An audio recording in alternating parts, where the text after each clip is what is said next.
As she said, I'm Natasha Harris, owner of Victory Finances, but I'm also a wife, mother, entrepreneur, goal guru, and finance queen. And I'm here with Douglas Ease, Douglas Gaines, and Essence Keys. And we're going to talk to you guys about how identifying how embedded insurance products hold the key to maximize customer satisfaction.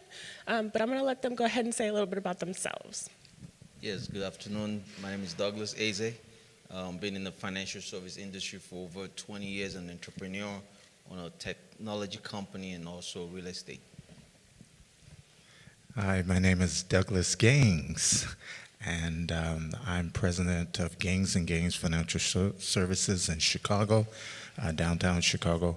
I'm 26 years in the practice, member of the industry, $1 Million Roundtable, top of the table, quarter of the table, top 3%, 1/16% of all insurance and executives worldwide. Hi, my name is Essence Keys. I am the co-founder and vice president of operations for Expedient Tax Service, where we provide services such as income taxes, and we also assist aspiring business owners to set up their business and just any financial goals that they may want to accomplish. We definitely want to help any customer, which I'm sure we're going to get into, but we really value our clients and want to give them the VIP experience, and I'm just so great and happy to be here. That's awesome. Thank you, guys. So good being up here, too, right? And this is almost a historic moment, right? We got a lot of black dollar up here. So just thought I'd put that plug out there. So with embedded insurance products, I kind of like to look at it in the essence of what it is. So being an embedded insurance product, it's really that insurance that's offered as part of another transaction in the moment of need. So tell me, you guys, what you're seeing across the industry with that. I'll take a stab at it. What I'm seeing in the insurance industry is the main concern of managing risk and talking about the different types of risk. We already know the interest rate risk and inflation risk and all these things that could cause some form of impact to your portfolio, your retirement, how long your money will last. And so this issue that comes up is healthcare. The very thing that is probably the highest in terms of increase that we're going to expect in the future. Second behind educational expense, which is somewhere around 8.5% every year. And so when we talk about healthcare risk, we then talk about managing that risk and managing for the unexpected. And so people are starting to get savvy because everyone can't have a long-term care policy and pay $10,000 a year. And so they're starting to get savvy with their life insurance policy and making themselves a beneficiary. Doug mentioned this in his section earlier today, talking about how can I be a beneficiary of my own policy. Well, that's possible. And the way that's possible is because they're building the new wave of life insurance. It's not that your beneficiaries get it when you pass away, but you have access to the face amount of the policy as well. We call it accelerated benefit rider. We accelerate the death benefit. But these are nuances that we all should know about because not everyone has the same dollars, and one shoe does not fit all. That's a great point. Essence, I'd like to hear what you have to say. And I believe that more of even the younger generation, and after the pandemic even, most people, they just want to be at home and do a lot of things. So I feel like the embedded insurance gives us an opportunity to give our clients, like I mentioned, VIP experience where they don't have to leave their home. They can do this insurance digitally and still be able to take care of business and knowing that, we're able to assist them and get the job done, whether they're in person or digital. Doug, I'd like to go to you. The digital world have really made a big difference when it comes to, insurance products and even with like we all talked about during the pandemic, a lot of people realize, especially the ones that had a lot of money just sitting in their insurance policy. Most people didn't have to look for a way to pay their mortgages and even pay debt. They were able to tap into their insurance product to be able to access funds and keep things going, keep their business running. And because we all realized a lot of times during the pandemic, a lot of companies went out of business because of the pandemic. But the ones that sustained themselves were the ones that were able to access funds that wasn't available, but they had it in their cash value insurance policies. So it helps. That's good. Yeah, the pandemic definitely changed a lot of the way people do things or how they should be doing things, especially in a space of insurance or life insurance. And I know it changed some of the underwriting within that as well because of COVID, right? That's a health thing that we now have to consider with the management of risk within our own companies. So I want to ask, what are some of the shifts being made, whether it be within your firm or what you're seeing as well? Well, within our firm, we actually do taxes, income taxes for people. And at first we noticed people like to be in person, but then, like I said, with the pandemic shift, everyone wanted different ways to send over their information. And they wanted to feel comfortable like it was being protected. So we even had encryptions where they were able to send over their information and have the confidence that no one will try to tap into, their information. So we gave them different options because people love many options. So we wanted to give them different options from different digital platforms. So such as partnering with third-party companies who offer those services, and just it made our business expand, globally even, not just we're from Chicago, but we do all 50 states, and it just allowed us to partnership with other people from other companies as well. Nice. I mean, for our company, we were able to tap into, like everyone else, the Zoom world, and because most people didn't want to see you in person. So, I mean, at first, for some advisors, it was tough for them to adjust, but once they got a hold of it, it's pretty much, the best way to do business. And every day I keep thinking about, should I keep my office space or just get rid of it? Because we made more sales and more money, doing Zooms at home wearing pajamas. And your profit margins are a lot sweeter as well, because you didn't have to pay the cost. But what we're seeing is that clients are hungry for good advice and good information, and part of doing that is to gather all the pertinent information when you're doing your fact finder, so that you're able to assist your clients in a multitude of manner and not leave things on the table undone, because that could be inherited risk. We talk about managing risk. If we don't do our job thoroughly, then we are creating risk. And so what we're also seeing at the firm is invitations to speak at conferences around the country. We've participated right before the pandemic. We participated in conferences in Japan, Jakarta, Indonesia, Bangkok, Thailand, and Singapore. We attended the Worldwide Chinese Conference, and we were honored there. But what we're finding is that this is, like we're coming here, that this is an opportunity for us to have iron sharpen iron. I learned something from you that you're doing that maybe I may not be doing, but I can incorporate it. And if I get one idea from Money 2.0, I am great. You hear me? I don't have to have 3 or 4 things, just one good idea, and then run with it. Absolutely. And that idea, like John had said earlier, should have been done 6 months ago, right? 6 months to a year ago, it should have been done. So if you're thinking it now, it should have been done. But I do, you had a good point about gathering all the information.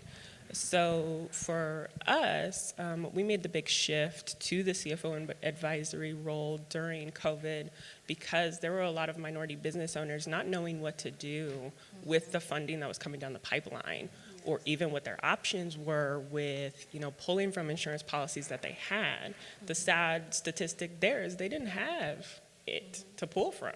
So then what do they do at that point? So I say that to bring in, what are some of the biggest challenges with that being, gathering that information and reaching some of those underserved communities to be able to truly help them? Yeah, some of the things that we started doing is just basically educating, because and you'll be surprised, it's not just the underserved communities, it's even high net worth people that don't realize how powerful insurance products are. And the banks understand how powerful it is. That's why you don't hear the media talking about it. You don't hear major news outlets or so-called financial advisors talking about cash value insurance. But once you really dig in and understand it, you start seeing why so many wealthy families rely on cash value insurance to, one, not only scale their business. I was telling some people a while back that Walt Disney actually used cash value insurance to start Disney World years ago. And then J.C. Penney, during the Great Depression, when he almost lost everything, was able to tap into his cash value insurance to keep his business flowing. Me, for example, as a person, I own 15 policies, and I had COVID, and I was knocked out for 8 days while in the hospital. But if not for the policies that I had in place, I still have mortgage to pay, I still have all the other stuff that comes around the business, but we didn't miss a bit. So it's so crucial to educate people on the importance, and not just one way, invest in the stock market. And we all are business owners. A lot of times we're told to take all our hard-earned profit and go give to somebody else's company. While then when the economy tank and everybody's losing money, your business is struggling, and you're also losing money because the business that you invested money in just fell. So we teach you how to keep the foundation strong so that you could continue leveraging. Oh, yes, you make a good point, Doug.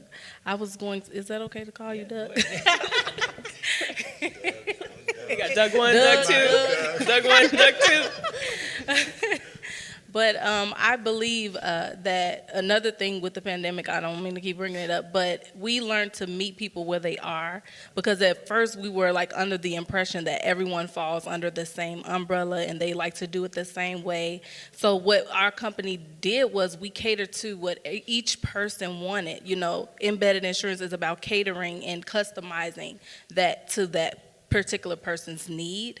And so like if we have older people that are not tech savvy, we ask them, okay, well, how would you feel comfortable with this? Oh, I can drop off my documents, for example, and we could still get the job done. And then you have the tech savvy people on Facebook, Instagram, hey, I'll send it over. So we just cater everything to what they need according to, whatever they need, and whatever they don't need, hey, we can send them whatever we don't specialize in.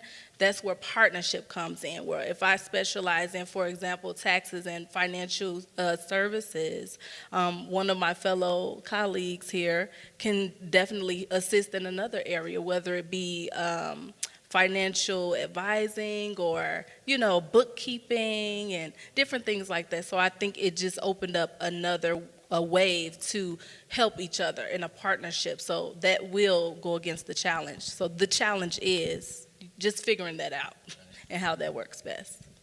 Well, in essence, I just want to tap into what you said regarding providing a plan and making it as individual as the client is. I think that's key. And we probably remember Inkwell, where the man was looking in the mirror and he was drawing a picture of himself. And if we pay close attention, we can see some things that might have been missed. But what he was doing was drawing a picture of himself as individual as he was. And that's how our plan should be. It should be catered specifically for the client. And it's done through asking the appropriate provoking questions. Yes. Asking the provoking questions to get them to think and to bring them along in the process. And there should be some form of agreement when you sit down at the table that there's going to be some information that I'm going to need. And I would appreciate it professionally if you would provide that to me. Is that okay? It's okay. It's okay to ask it. It's okay. And there we go. We have an agreement. But I think that is so critical and so important. And one more thing I wanted to add with financial literacy in the minority community, that's one thing we touched base on as well. Like, we want to not only do your taxes or whatever financial needs you have, but we want you to understand the information. And if you don't understand, don't act like you understand. We are willing to take the time out and put it to the side to explain it to you, you know. That's so good. This does come on time for what, April's National Financial Literacy Month, right?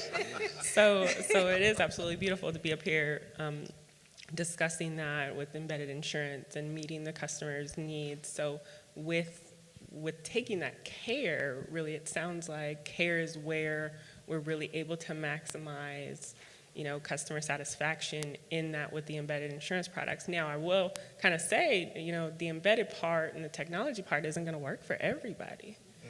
That's true. So what are your thoughts on that? Yeah, so, we've realized that not a lot of people are tech savvy and don't know how to operate Zoom and all that stuff. But good thing for a lot of churches, we're able to help there because people were able to get on Zoom during the church time, so that helped a lot. But, yes, technology, one of the carriers that we use, they've been able to adopt technology a lot in terms of they have an app that clients can actually make their payments from the app and make it so easy, especially since I preach a lot about using cash value insurance as a bank. So instead of clients now putting money in a savings account where they're getting 0.01% interest and getting disrespected when you go ask the bank to give you money, so we show them how to put the money in their cash value insurance using the app. They could actually send a message on the app and put some funds in their policy. So it made it very easy for us to do business.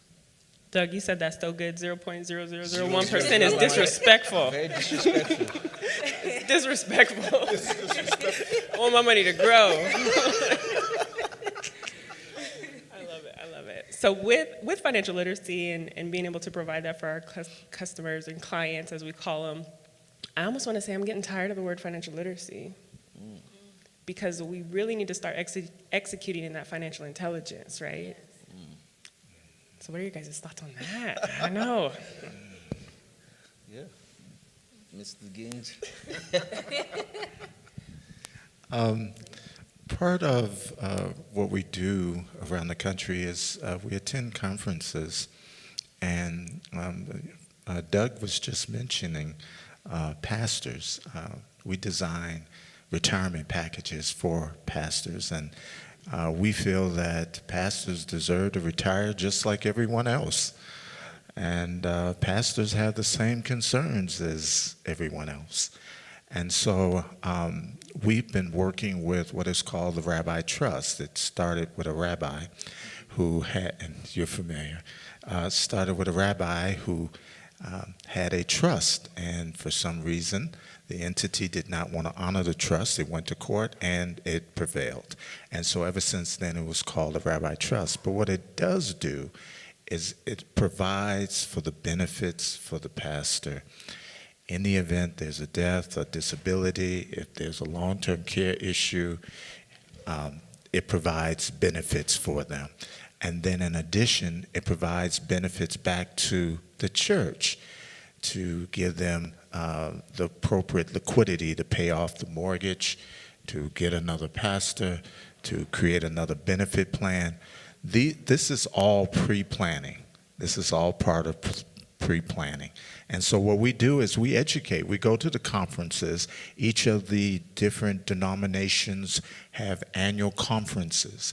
And so what we would do is we would go and we would host sessions to inform them and to talk to them about any changes in tax laws and any changes in the industry and how we can best serve them. That's what we do. And I believe that in educating a person, experience is the best teacher, because a lot of times when someone, for example, comes to us with a tax issue, they're like, well, I have this issue, what do I do? And as we're breaking down what the issue is, as they learn what happened, now they're like, okay, how can I learn more about this? So we actually offer a school where you can have a class about taxes and learn more financial knowledge on your finances and have power over your finances, because there's so many people that are stressed out when it comes to their finances, like, oh my God, I gotta do my taxes. We want them to feel motivated, like, you know what, I'm gonna dominate on this tax this year, We want them to feel motivated and powerful, and with educating them with our courses, I think that is a great step. And like Doug was saying, educating and workshops, and Doug and Natasha, you guys are awesome. Yeah, those workshops really bring it to a space of the clients and customers really investing in themselves, because that's ultimately what they're getting out of that. So in maximizing their customer satisfaction, they also need to come to a space of investing in themselves. Like even us, we're here also learning and providing additional information to our peers and colleagues and things of that nature.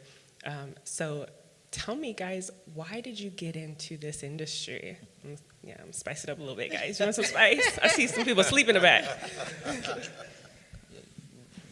Yeah, okay, let me go. Well, I got into this industry. I was 24 years old. I was waiting table at IHOP when somebody gave me a business card.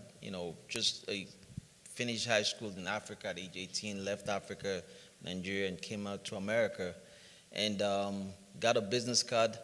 I didn't know anything about finance other than my parents' money.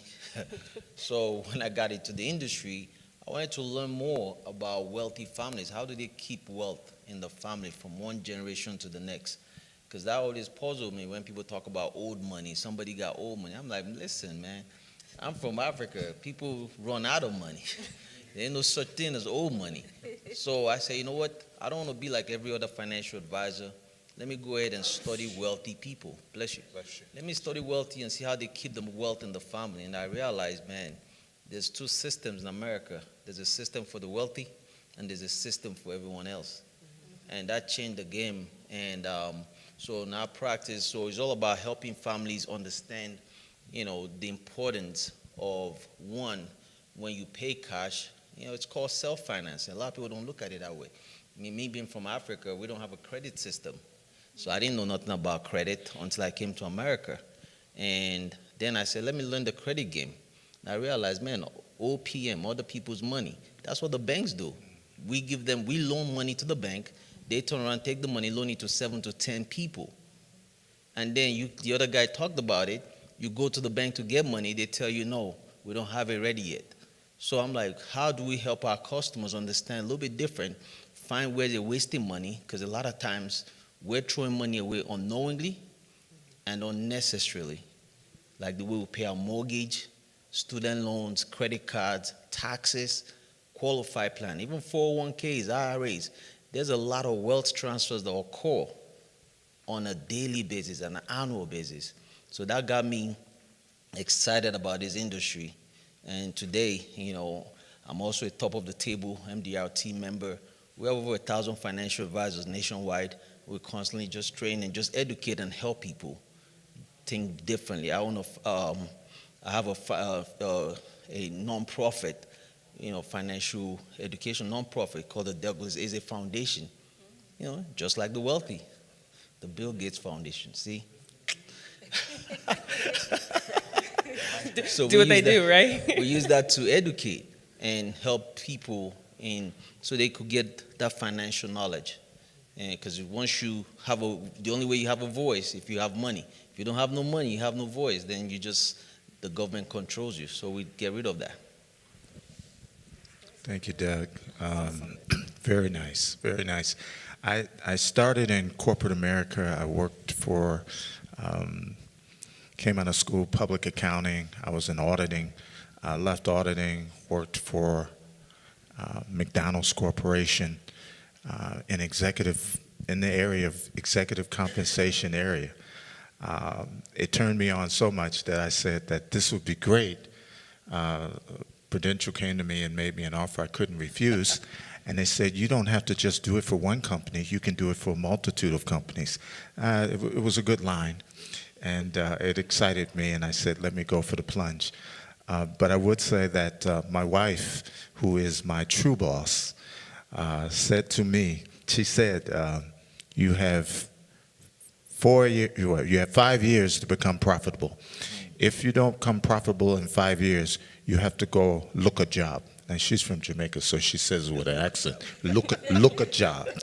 And so I'm 26 years in, so I must have did okay. So I'm grateful for the relationships. I'm grateful for the mentors that have stood in the gap to train me so that I can go to the $1 Million Round Table and achieve great success and learn from others.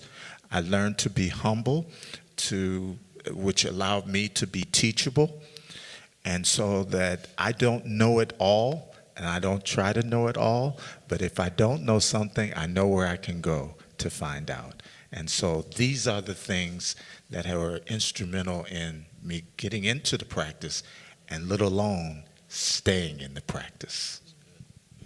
That's awesome, Doug. Awesome. I'm going to make a long story short. So my inspiration behind getting more into the financial industry, and I really found my niche, is through my husband, Stephen Keys, who is the founder of Expedient Tax Service. Just a little bit more about me. I'm more of like the creative side, sing, act, and all of that. And I'm passionate about, touching people, because even when you're singing, you're touching, the lives of others. And so after I got my degree in corporate communications, when we met, it was just meant to be. He was doing the taxes and I'm doing corporate communication. In college, you don't think you're going to use this. I'm not going to use this. I just did it. But I'm glad to say that we came together as one, and he dominates in the tax game and finances, and I dominate in customer service, and I feel like that's why we're the 5-star rated company that we are today. And I'm also a proud mom of 2, and I just, I will be coming out with a mommy blog, so it just pushed me to be more of an entrepreneur and business minded while I'm trying to do my other, what am I looking for? Other things, endeavors. Yeah, endeavors. There you go. See, that's why I love my team. We help each other that's out. what I'm here for, Essence. Oh my gosh, I love that, you guys. So my start in the industry came after being fired from a small business locally, as a result of a spider bite. Right, I could have died, and they fired me.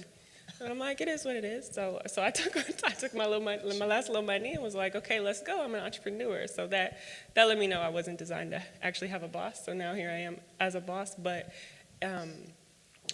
in that time of being an insurance agent and registered representative for the company that I represent now, I noticed there was a big gap between the people we were serving and their ability to afford, and I put that in air quotes, to invest in their future. So Victory Finances was born out of that, to what started as budget coaching in a sense, to be able to help them map out what their money's even doing, because really the 2 biggest costs in life are not knowing and taxes, right? Yeah. So just helping them get to a space of knowing, and then leading into that ability to start getting into their future. So to this day, that's where we're at with it. But it's really, being able to maximize that customer satisfaction in a sense of us first being the client, so to speak. So we've been through the ringer. We've dug into it. Not to play on the word Doug, but I did. So having that experience and being able to teach and say, hey, this is what we have done. This is the best way to do it. You can still make your choice, but hey, let's try to get you there. You know, have those 300 some odd $1 billion foundations, right? Right. So I love that. I think that you mentioned in terms of helping people and taking self out of the equation and showing the ability to serve says a lot about you, says a lot about what you believe, says a lot about how you have your best practices in the business. And so I just wanted to blow that up a little bit because that's an attribute that we shouldn't just take lightly. People in financial services business for many, many years, and sometimes they don't develop the humility and the ability to have the desire to serve. I heard in your voice and in your statement that sometimes there are people that may not necessarily be up here, but I hear my colleagues say, meet them where they are. And so this is great. I like that. I like that. I think this adds value, especially if I'm listening. I think this adds value to our purpose. Right. And I feel like that kind of plays into some of the character pieces in what we do that are required to be able to serve in such a sensitive subject. So I do. But yeah, definitely some of the keys to maximize customer satisfaction, whether it be embedded or not embedded, still it's part of that process. So right now I do want to open it up for questions from the audience. We've got about 7 minutes before David tries to yank me off this stage. Yes, sir. I see one. David, he needs a mic. I told you I was going to get you. I know. I have so much I want to say too. Who needs the mic? Right there.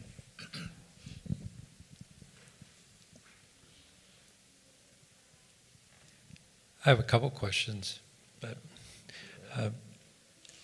what is being done in the insurance industry to make it sexy for the millennials? Because like I have a son who's 26 and he's engaged to get married and doesn't want to have pay for a life insurance policy.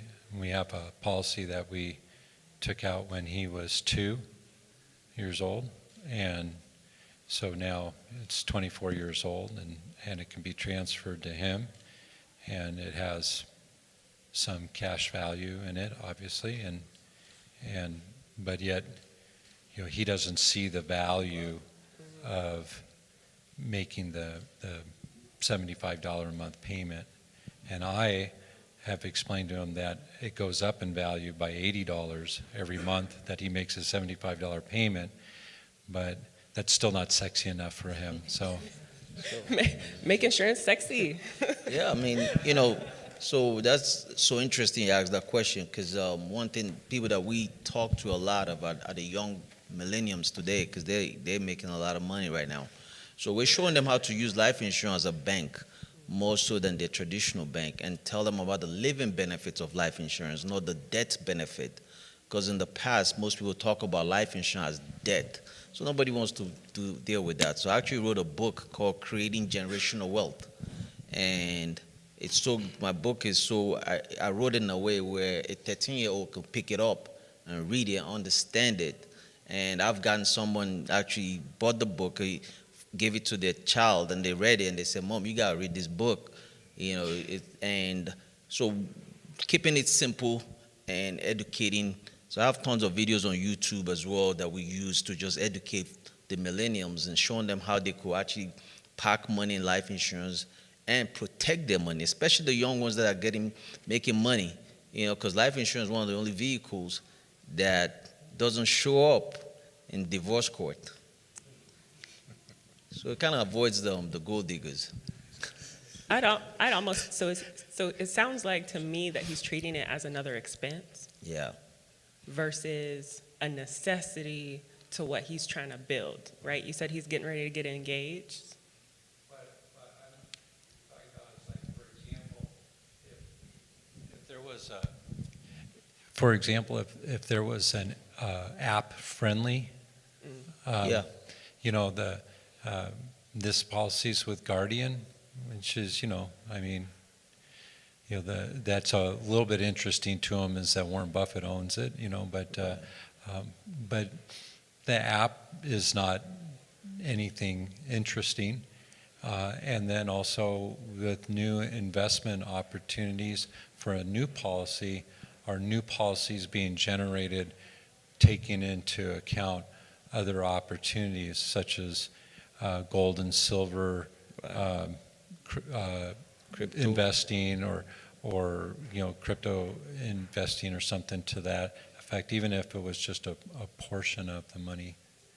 And then leading on to one other part of that is that with the millennials and the average life expectancy is supposed to be more, typical insurance policies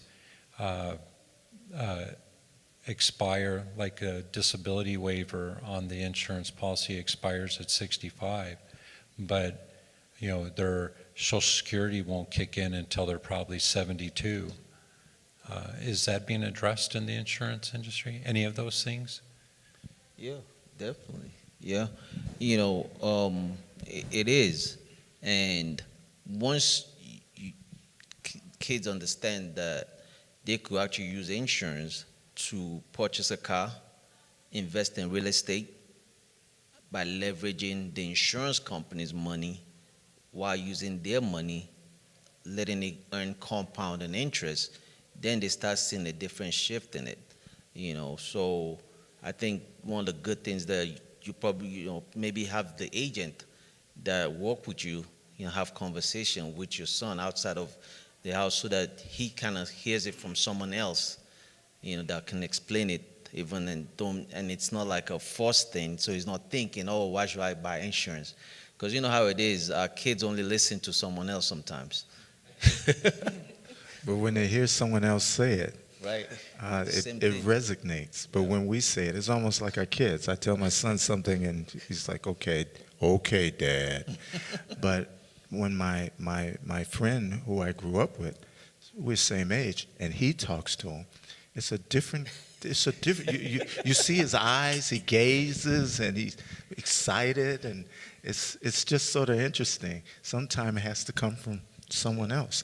I would just answer that initially with the millennials, that we have to first meet them where they are, and not necessarily try to bring them over right away. I think that when we make them a client and we build a relationship with them, and after we make them a client, maybe they have one item or then they have two items. They say you have to have two or three before you're really a true client. But we build a relationship with them, also always noting what their concerns are. This is why you take a detailed fact find. Always noting what their concerns are. This may not be the right time for them to do the permanent life insurance, but in time it will be. In time it will be. So we don't give up because we hit a stone wall. We build the relationship. This is all about relationships.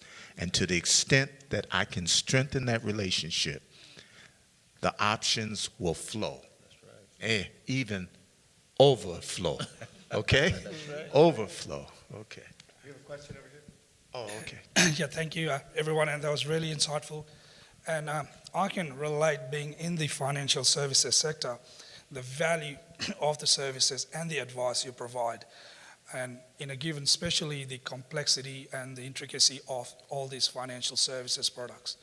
Now, I think Doug just answered my question that I was about to ask, is how do you navigate the fear of the unknown that a layman person who has very little to limited knowledge about all these products that are out there, from tax savings to retirement planning. And, Doug answered that question through over and over education knowledge. The next question that I wanted to ask was, what are some of the challenges you face in delivering your message that they need to act upon it yesterday? They should have acted upon it yesterday. Because down in Australia, where I'm from, financial planners are seen as some sort of a ghost where people have heard about it, but they haven't engaged them as much. And what they say is the time you should have seen a financial planner was yesterday, right? And it doesn't matter. You don't need to have $1 million in your account to see a financial plan. You start early. So the question to the panel is, what are some of the challenges you face in your day-to-day operation in delivering your message? I'll take that one.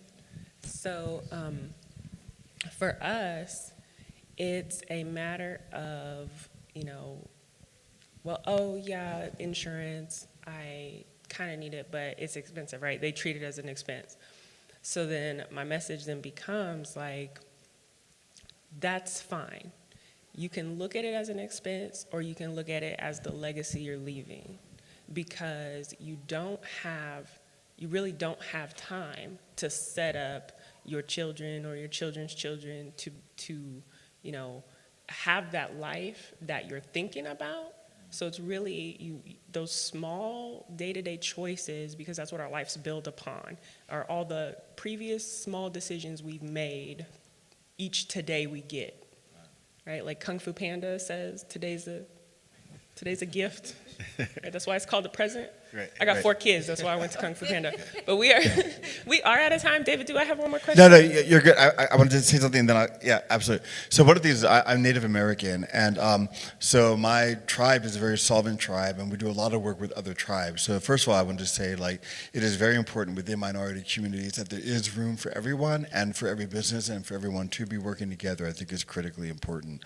The biggest change came from me in financial literacy, like you were saying, like, oh, money meant nothing to me, was when I had the understanding that I tell my money what it's going to do, my money does not tell me what it's going to do.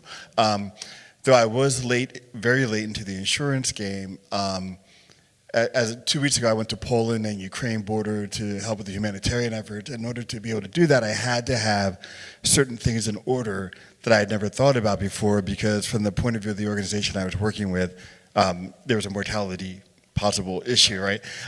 So it really wasn't until I was staring my own mortality in the face that I really thought about the insurance, which I know it's very difficult to get like a young person to do. And now that I kind of did it really quickly, I know I need to do a lot more work around it. And I'm very sorry that I never jumped on all of this when I was younger. And I know within this room, we're all preaching to the choir, for sure. But anyway, that's all I want to say about that. And we'll go to a real person with a real question. I want to say thank you, guys. The message to the panel that you delivered was very powerful. And I did receive a lot of this. That was great. I do have a question for you guys, though.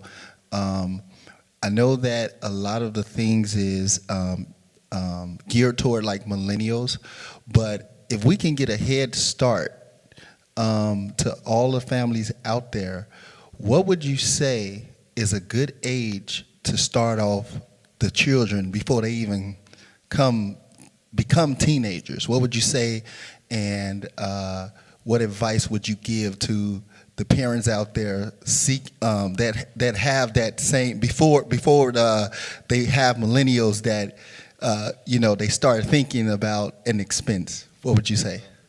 I'd say this: start them as soon as they come out of the womb. But normally you give them about 6 months, because that's what the insurance company wants. Like, I have life insurance on all my kids. My daughter, my youngest now, she's 8. She has over $50,000 cash in her policy. Now, one of the differences, as a parent, I still control that money. See, and I can still use the money to invest in real estate and other businesses that I've invested in, because it's my money, it's not their money. And it also gives me the power to show them the policy and the cash accumulation inside of it. Because, believe it or not, everyone wants to be wealthy, even young children, and once they start seeing the value of what they have and they start understanding it, and I always tell all my clients, and have conversations with your children about money, because that's something parents don't do. They need to know how much you make, how much the bills are. They need to understand, because everybody is a family is a business. The husband, president, the wife, vice president, single mom, she's the president and the vice president. A single dad, he's the president, I am the vice president. The children are the employees. So everybody has a role to play in this family wealth legacy that we're all looking to build. Because at the end of the day, we got to make sure we protect the family. First, I'm sorry, we're going to take one more quick question, and then. But if you want the answer. No, I was just going to say that I started my daughter off at 3 years old, and my son, I had him open up an account, deposit money in it. So you teach them early. My daughter, she didn't go the accounting route like myself or my wife. What she liked was marketing. So I taught her to, when you go into the store, hi, always introduce yourself, say your name, and then ask a question. Hi, can I help you? And he said, I think I'm looking for a purse. Then she says, a purse? The fact that she's reinforcing that concept and idea by repeating it, that is the first form of marketing. And so I taught her this. And so she's a sponge. 3 years old, she can sell you a purse. But the question is, how early? Yeah, 3 years old. As early as you want. Yeah. And it really starts in the grocery store. So when they're like, hey, can I have this cereal? You're like, no, it's not in the budget. Mom, what's a budget? Well, let me tell you, a budget is how I tell my money what to do, and my money is not buying you that cereal today.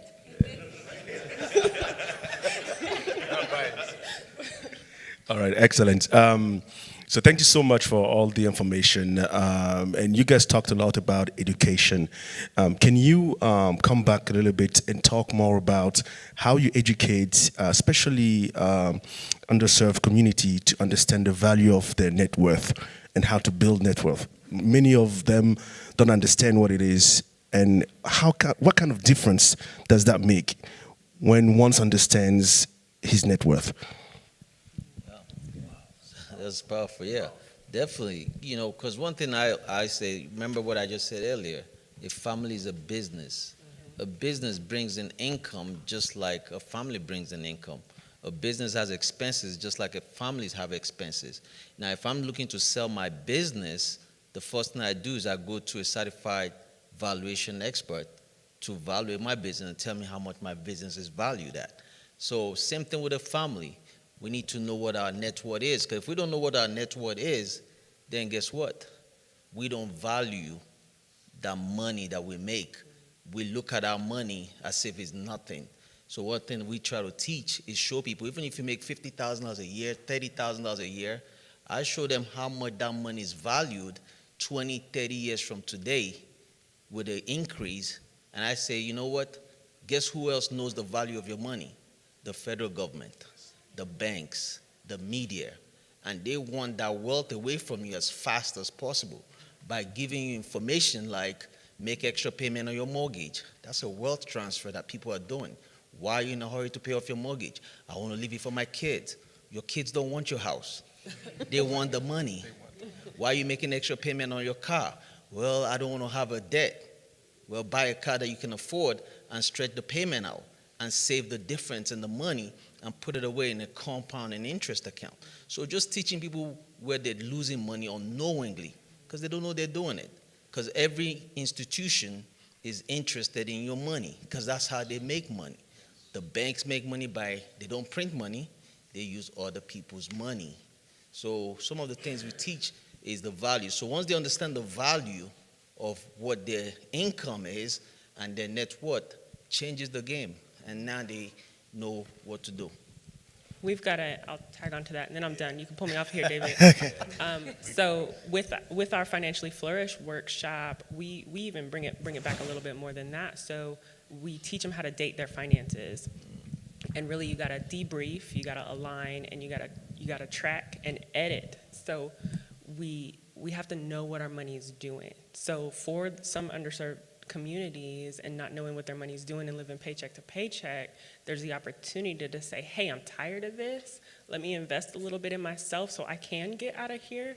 So we bring it back to a space of, hey, date your finances, right? And it's kind of the same concept of really going on a date. And I just add that part of our churches, I know the church that I'm with, has a community development corporation this is an entity by which you can run some of the ministries through and potentially get dollars that you normally would not be able to get because you're a church. And now you're able to serve the community. So if you don't understand how to write a resume, we host a session at our community center, and we teach you how to write a resume. You don't know how to interview? Come to the center. We teach you how to interview. You don't know about money. You don't understand money. You need a one-on-one class on how to manage your finances, how to have a budget. We have a session, and we bring the community in. See, one thing I've always said, the church is in the community, but is the community in the church? If the church is in the community, you're holding up space, but are you getting the community involved? And to the extent that we get the community involved, now we have a win-win situation, and there is value proposition so that everyone who is a stakeholder can benefit in community. And I'm going to turn this over to Essence. Well, I just want to We were close. done 10 minutes ago. David pulled them You off the closed stage. it, actually, Douglas. Man, Go, I Essence. love my colleagues here. But I just want to close by saying it's all about the mindset and getting excited. Like when I'm excited about something, it makes me want to do it. So you just have to figure out what motivates your child on whatever. Like they listen to different music, they like certain people, you know, what are they doing? How are they getting this money? Because they are all about getting money.